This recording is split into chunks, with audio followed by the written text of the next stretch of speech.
তো প্রিয় শিক্ষার্থী বন্ধুরা, তোমরা যারা বোর্ড চ্যালেঞ্জ সম্পর্কে জানতে চাও এই ভিডিওটি তাদের জন্য, তাই ভিডিওটি না টেনে প্রথম থেকে শেষ পর্যন্ত দেখতে পারো। এখানে যেই প্রশ্নগুলো দেওয়া আছে এই প্রশ্নগুলো প্রত্যেকটা শিক্ষার্থীর মনেই উকি দেয়, তো সেই দৃষ্টিকোণ থেকে এই প্রশ্নগুলোর উত্তর দেওয়ার চেষ্টা করবো। তাই ভিডিওটি না টেনে প্রথম থেকে শেষ পর্যন্ত দেখতে থাকো। আর আমাদের এই চ্যানেলটিতে যদি নতুন হয়ে থাকো তাহলে এখনই চ্যানেলটি সাবস্ক্রাইব করে রাখবা এবং পাশে থাকা বেল আইকনটি অন করে দিবা। আর যারা এখনো বোর্ড চ্যালেঞ্জ কিভাবে করতে হয় সেই ভিডিওটি দেখো নাই, তারা এই ভিডিওর ডিসক্রিপশনে সেই ভিডিওটি পেয়ে যাবা, সেখান থেকে সেই ভিডিওটি দেখে আসতে পারো। এক নম্বরে আছে বোর্ড চ্যালেঞ্জ করলে কি নাম্বার কেটে নেয় কিনা। না, বোর্ড চ্যালেঞ্জ করলে নাম্বার কখনো কেটে নেয় না।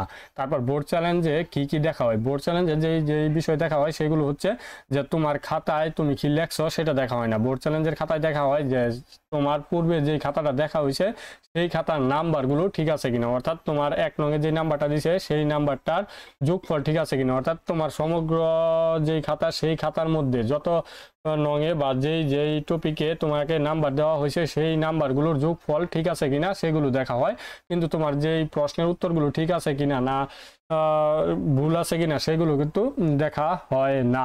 এবং এখানে যে একাধিক বিষয়ের জন্য 3 নম্বরে যেটা একাধিক বিষয়ের জন্য কিভাবে বোর্ড চ্যালেঞ্জ করতে হয়, আমরা বোর্ড চ্যালেঞ্জ কিভাবে করতে হয় সেই বিষয়ে একটা ভিডিও অলরেডি পাবলিশ করে দিয়েছি। তো একাধিক চ্যানেলের জন্য তোমরা যদি বোর্ড চ্যালেঞ্জ করো সেখানে তোমরা যখন বিষয় কোড লাগবা বিষয় কোড লেখার সময় তোমরা কমা দিয়ে ধরো 101 বাংলা প্রথম পত্রের জন্য করবা, তারপর ইংরাজি দ্বিতীয় পত্র ইংরাজির জন্য বা বাংলা দ্বিতীয় পত্রের জন্য করবা। এই কমা দিয়ে যতগুলো সাবজেক্ট দরকার তোমার সবগুলো কমা দিয়ে লিখে দিবা, তাহলেই তোমার যে সাবজেক্ট লিখে দিবা কমা দিয়ে সেই সাবজেক্টের বোর্ড চ্যালেঞ্জ হয়ে যাবে এবং তোমাকে কত টাকা পেমেন্ট করতে হবে সেটা কিন্তু ফিরতি মেসেজে জানিয়ে দেওয়া হবে। তারপরে আছে 4 নম্বরে বোর্ড চ্যালেঞ্জ কত দিনের মধ্যে করতে হয়। বোর্ড চ্যালেঞ্জ মোটামুটি তোমার যেদিন রেজাল্ট পাবলিশ হয় সেই পাবলিশের ডেট থেকে একটা ডেট তারা প্রকাশ করে দেয়।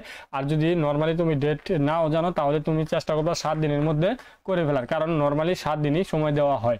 তো বোর্ড চ্যালেঞ্জ করার কতদিন পর রেজাল্ট দিয়ে দেওয়া হয়, বোর্ড চ্যালেঞ্জের মোটামুটি 21 থেকে 22 দিন কিংবা সর্বোচ্চ 1 মাসের মধ্যে রেজাল্ট দিয়ে দেওয়া হয়। আর এই বোর্ড চ্যালেঞ্জের রেজাল্ট নিয়ে দেরি করে না, কারণ হচ্ছে যে এই বোর্ড রেজাল্টের যে রেজাল্ট সেটা কিন্তু তোমার পরবর্তী কাজে লাগে। যেমন তোমার ভার্সিটি ভর্তির ক্ষেত্রে বিভিন্ন জায়গায় অ্যাপ্লাই করবা, সেখানে কিন্তু তোমার এই রেজাল্টটা যেহেতু বেরি করবে বা তোমার আবেদনের ক্ষেত্রে এই রেজাল্টটা কাজে লাগবে।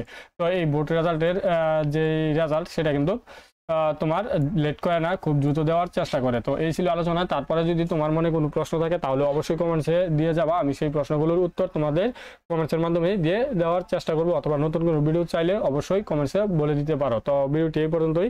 তো ভিডিওটি প্রথম থেকে শেষ পর্যন্ত দেখার জন্য তোমাদের অসংখ্য ধন্যবাদ। আসসালামু আলাইকুম।